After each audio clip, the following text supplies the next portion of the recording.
You wanted the best. You've got the best podcast. The hottest podcast in the world. The Chris Voss Show, the preeminent podcast with guests so smart you may experience serious brain bleed. The CEOs, authors, thought leaders, visionaries, and motivators. Get ready. Strap yourself in. Keep your hands, arms, and legs inside the vehicle at all times, because you're about to go on a monster education roller coaster with your brain. Now, here's your host, Chris Voss. Hi, folks. It's Voss here from the ChrisVossShow.com. There you go, ladies and gentlemen. There are these things that makes it official. Welcome to the big show. As always, for 16 years, nearly 2,000 episodes, we bring in all the latest, greatest, all the most wonderful, beautiful people. None of them are me, of course. These wonderful guests that come on the show and share their journeys, share all the things they do in life, and they give you the learning. They give you the learnedness. They give you the learnedness. I don't even know if that's a thing, but that's what's so special about the Chris Voss. You can only get the learnedness on the Chris Voss Show. You can't get it anywhere else. But they learnedness you to know more stuff and improve the quality of your life, and then you're just more learnedness. In fact, we're going to sell a shirt that says, I've got the learnedness inside me. I don't know if that's going to work out, or we can get that past the censors. Anyway, guys, we have an amazing young man on the show today. We're going to be talking to him. But in the meantime, guilt, shame, twist people's arms. I mean, just literally not real. And get them to subscribe to the show. You can go to Googlereads.com/Chris Voss, LinkedIn.com/Chris Voss, Chris Voss One, the TikTokity. And hey, there's a new thing we're doing. If you ever want to buy me coffee, because I know everyone's been sitting around going, God, if I could just buy Chris a cup of coffee, you can go to buymeacoffee.com/Chris Voss. And I've got some here. I got a half a cup, so maybe you want to fill it.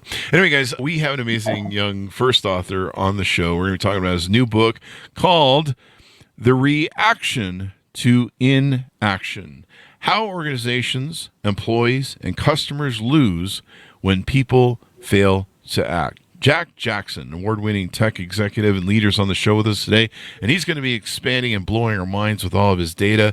And if not, I just shamed him into a position where he's going to have to figure something out. Jack, I almost said Janet Jackson. She was here in concert a couple days ago. Jack Jackson is a 20-plus years executive for technology. He's an expert building high-performance organizations. He's awarded the CRN, the Chanel Chief Award, twice. I don't even wear Chanel. Jack has taken several companies through hypergrowth to successful exit. He's managed global international organizations at publicly traded companies. TechNet has recently awarded Jack the prestigious Most Influential Leader in Technology Award in 2024. That's awesome. And he's got his new book out as well for pre-order. It's called The Reaction to Inaction, and it's going to be a disruptive and groundbreaking book that is expected to make all the bestsellers lists and or else. The first 500 orders will receive an autographed book of the copy of the book.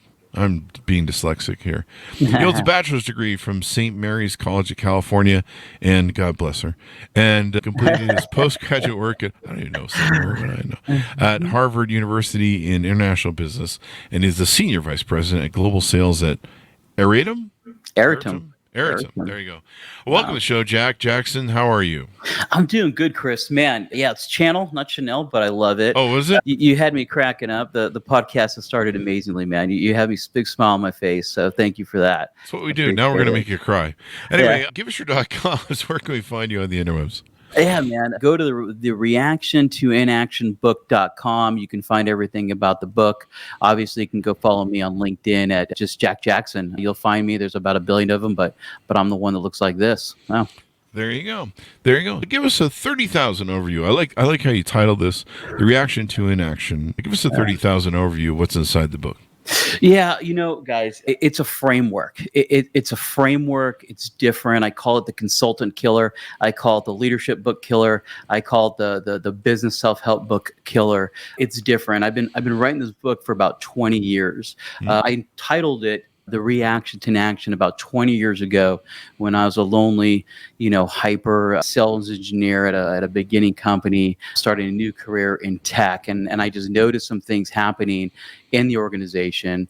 And I said to myself, man, this can't be how business is done in America. This is not how business innovation happens. So stifling, controls, people being controlled, that type of thing. And so from there, I spent the next 20 years journaling, literally in meetings, boardrooms, CEOs and founders, the whole deal, kind of journaling and taking notes of these same kind of reoccurring themes that would happen, right? And so I spent the next 20 years interviewing psychologists, researchers, behavioral specialists, CEOs, founders, you name it. Anybody would talk to me about organizational health, culture in businesses. How do people find purpose? How do people find fulfillment? How do people find those things in their day-to-day career and find their purpose? And I wrote a book about it. I finally said, you know what? It's time. I'm an older guy now. It's time to write a book that really makes a difference.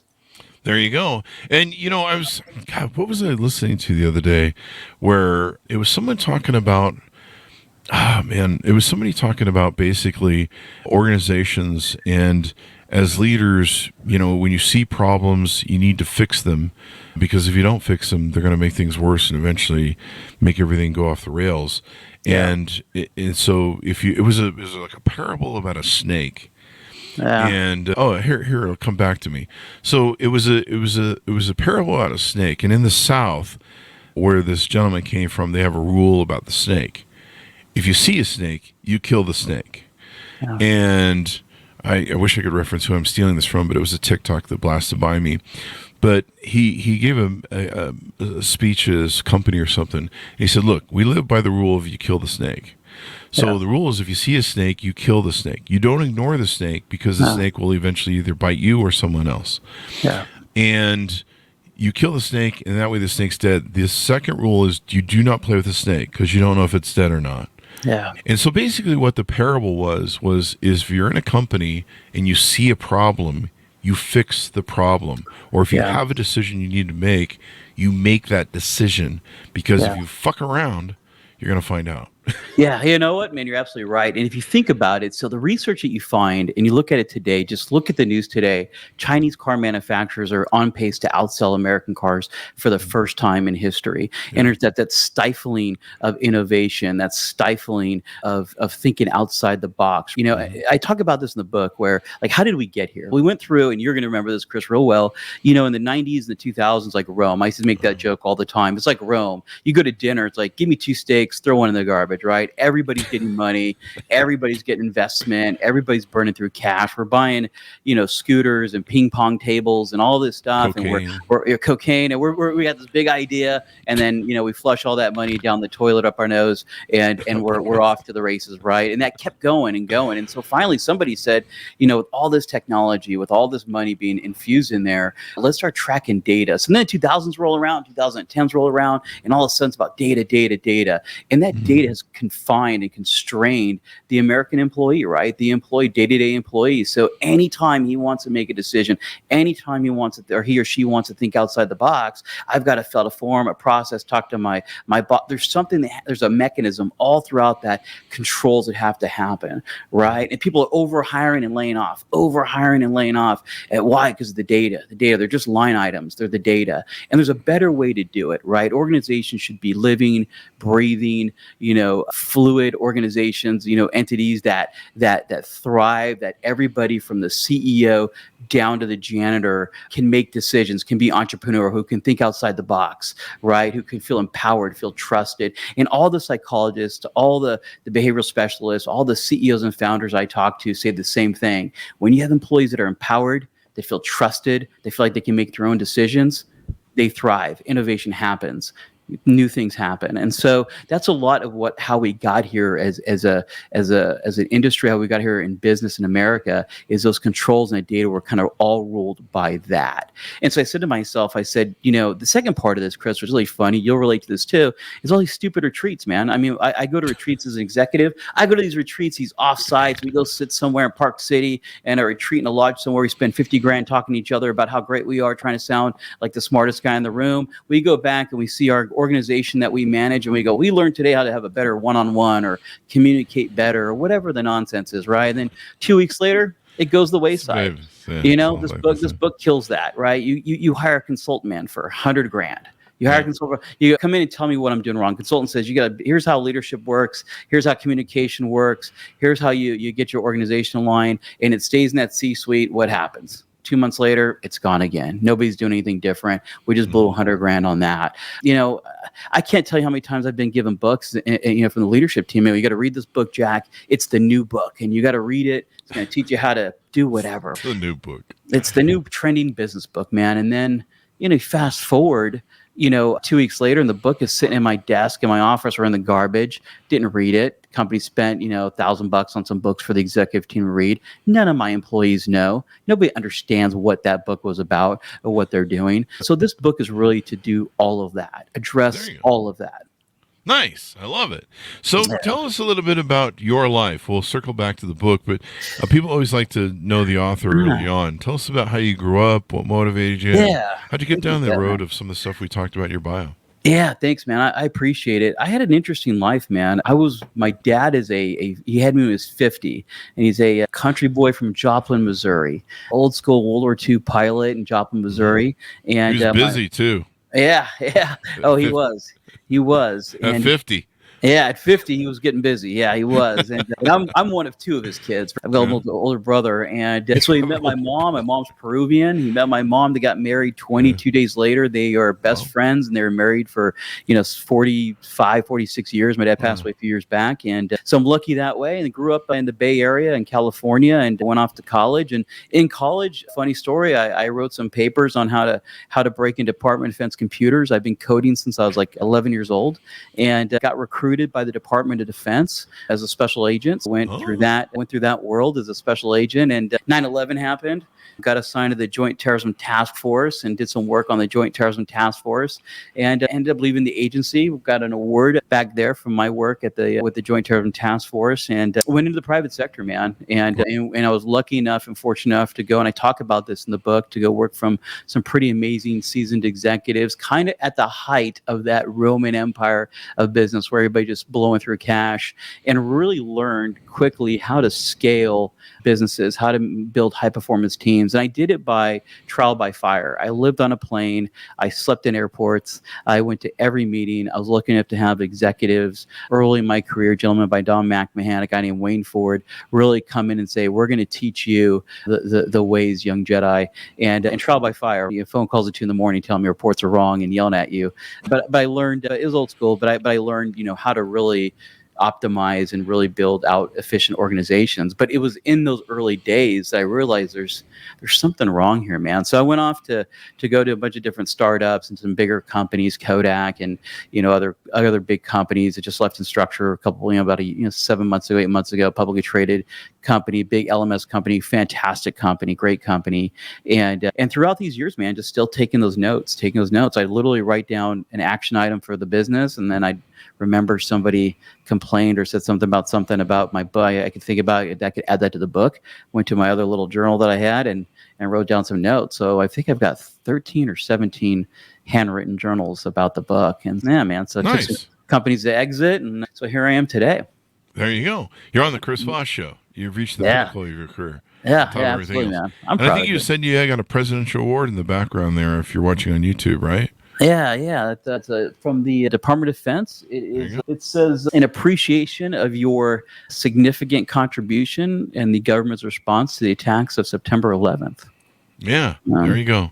Yeah. Thank you for your service. We need more. We've had a lot of guys on the show, and I don't think there's appreciation enough of we just had, I think a few weeks ago, our friend Frank Luguzzi, was the assistant director at the FBI for a while. He's been on twice, but we don't hear about a lot of the dark shit that goes on and the evil people that a lot of the people in the service deal with. We don't hear a lot about a lot of stuff, and it's probably better we don't, because some of it's really scary. And there's some dark, evil fucking people in this world that really have it out for us, and they don't like us, mainly because we have McDonald's and they don't, or something like that. But although we'll feed at McDonald's at Guantanamo Bay. Oh, you'll die faster if you eat it. I don't know. I'm going to get sued now by McDonald's. Anyway, so yeah, thank you for that. So in the book, What's the on the premise? You set this forth as a framework for the organization of the future. How do you feel that what you put forth in the book is a different framework from the one that's currently in place? Like, what are some tips of that? Yeah, I see it all the time, and I've been on the receiving end of it. Companies come in and back to the book, back to consultant, back to the retreat, back to these leadership consultants. They come into an organization and they really talk to the top, right? They talk to the top, and nothing really changes throughout the whole organization. So what I've been thinking about for literally the last 10 or 15 years, I wrote down on a whiteboard a million different ways, a million different times about how do we build out a real, true organizational framework that does a few things. Number one, it empowers the employees from the CEO to the janitor, right? Everybody feels empowered. Everybody feels trusted.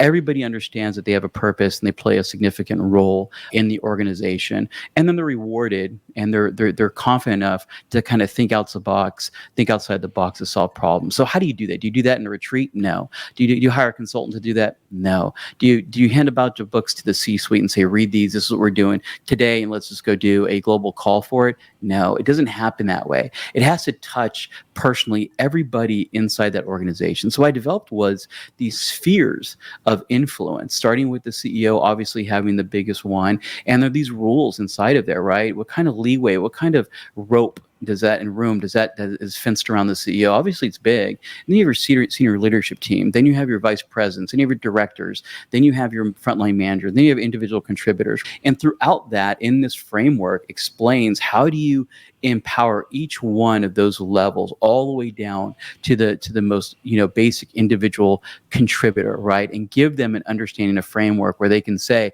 I can think outside the box. I can cut that check. I can give that discount. I can order that cleaner for the floor if I need to. I don't have to go through all these processes, right? There's processes in place to really kind of build that fence around me. I was speaking to the founder, Gold Star Gamers, and her and I were having a conversation. I'm going to quote her in the book. I hope she doesn't mind me talking about this, but she's super brilliant, and she's a psychologist, and we're talking about children in a schoolyard. And she said, research has shown, if you give children a fence in a schoolyard, a big one, they'll go all the way out to the fence. They feel safe.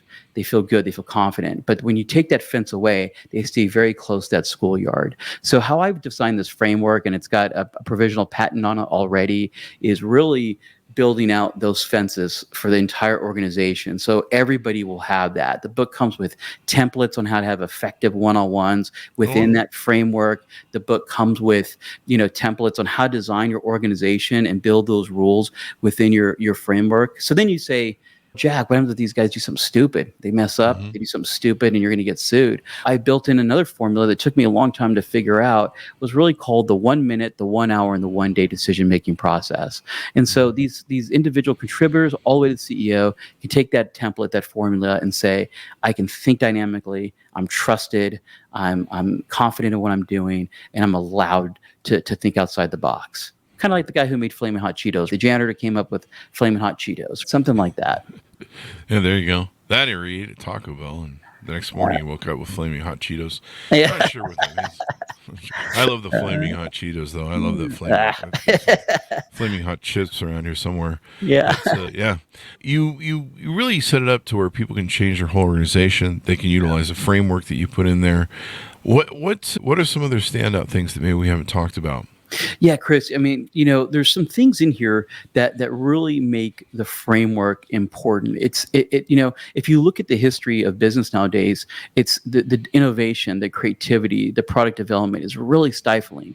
Everybody's worried about AI. Everybody has anxiety around AI. Everybody wants to understand where their career is going to go after this big wave of AI tech and this big wave and wave of artificial intelligence. And I think, I really think that this is the answer to that. This is the closest way to build an AI human organization out there. And I think that once you kind of read the book, understand how we got there, understand what research, psychology, the economists, all these experts tell us, and the data shows us, around how people feel fulfilled, how people thrive on creativity, how people feel safe and work harder and build high performance teams. It's really about that empowerment, that fulfillment, that purpose and trust. And this book does that. So when you can have that kind of framework in an organization, automatically it feeds out all the creativity, the innovation, the high performance. When you give a sales rep the ability to go out there and do some deals and look out and explore some contracts, explore something different outside the box within, within that fencing, they feel like they're the CEO of their business. They feel like they're the entrepreneur. Like this is something that they're a part of and that they own. But when you stifle it, the opposite is true. When you say, hey, you can't go do a discount, you can't make a sales call, you specifically stay in this box. Now you feel like, man, I'm a number. I'm a cog in a wheel. Is this really my life? Is this really my life? I got to go every day, punch a clock, and get the hell out of here and make as much money for the boss as possible. And that's what you find out. And in this book, I talk a lot about that. I quote a lot of research around purpose and fulfillment and how that directly correlates with high performance companies who are overachieving, companies who are beating the street, who are beating out expectation. A lot of it has to do with their company culture and what they've empowered their employees to do on their own. There you go. Company culture is everything. And I like how you make people feel like they're a part of the group, because I think a lot of that servant leadership is moving towards that today, where people have to feel like they're a part of something much bigger themselves and that there's some meaning there. They're just not, as you said, punching in and punching out. We've got Matthew Lindsay. Thanks for this one. He really loves it there on the LinkedIn live show. And then Paula says, above and beyond, in your way. So not sure where that was. I think it was a bit ago on the show. So thanks for that, Paula. There's something I'm seeing on the page here on your website about the power of now. Is there a tie-in with Eckhart Tolle's book?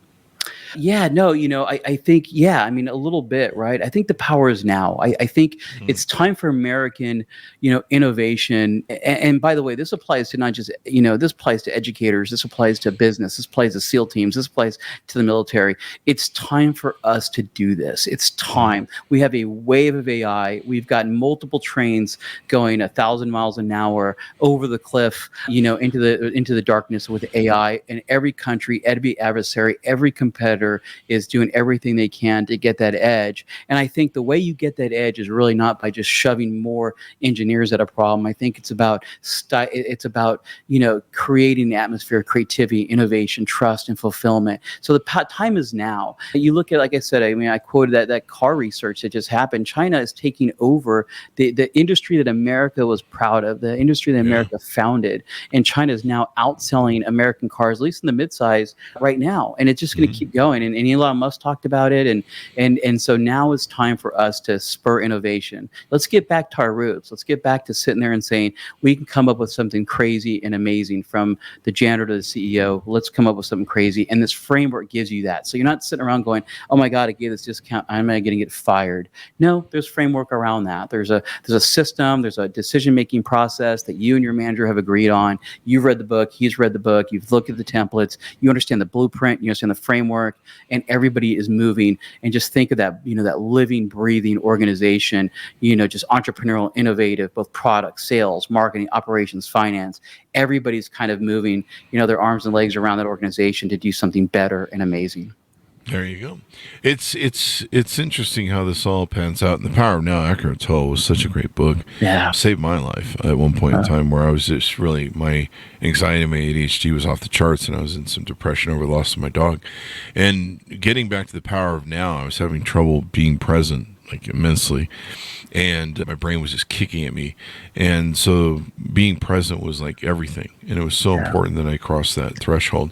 And so his book was so great there. It sounds like you've got a great plan put together for people to utilize. I like the premise of it's the anti-coach book, the anti-consultant book, and I bought this leadership book, and now my team has to read it. You know what I'm talking about, Chris. I mean, every business guy in the world goes, God, my boss just gave me this book. And I'll say something, I have friends that are consultants, I have friends, and they're all going to hate me for this. But the reality of it is you can pick up every great book, every bestseller, every great book out there today, and they answer like a part of it, right? They go, Atomic Habits, you can do this. Okay, I read the book, but none of the other 4,000 people in our organization have. Okay, Fail Fast. Okay, yeah, I read the book, but there are 3,000. You can do that, and everybody has a slice of that framework. framework, but nobody has brought it all together, and nobody has explained yet how to fulfill that throughout the entire organization. How do we do that from the board down? How do we do that? And so that's really what this book is. It's saying, here's a framework and a template. It's not going to tell you how to be the best leader in the world. It's not going to tell you how to make people, perform better with a book or a manual. This is a framework that everybody in the organization reads. They all swim the same way. And it's really unifying all the best practices, all the best behaviors, all the best, business books out there, and building it all into a framework based on research and experts. There you go. I'm excited to read it and take advantage of it. Any final thoughts as we go out? Yeah. First, thank you. Thank you, Chris, for having me on the show. I'm a fan. I love watching your show. So I appreciate being on here. I'm excited. I would ask everybody shamelessly, go pre-order the book. It's going to be fantastic. I'm going to do a limited production in the first round, and we've already got a ton of pre-orders already. Go order the book. You're going to love it. It will not disappoint. I'll tell you that. It will be something special, and I think it'll be something that you'll refer back to in your organizations and in your teams, right? Even in your small departments and teams, it'll be something that will be very, very useful for you for a long time to come. So thank you, Chris, for having me on the show. I really appreciate it.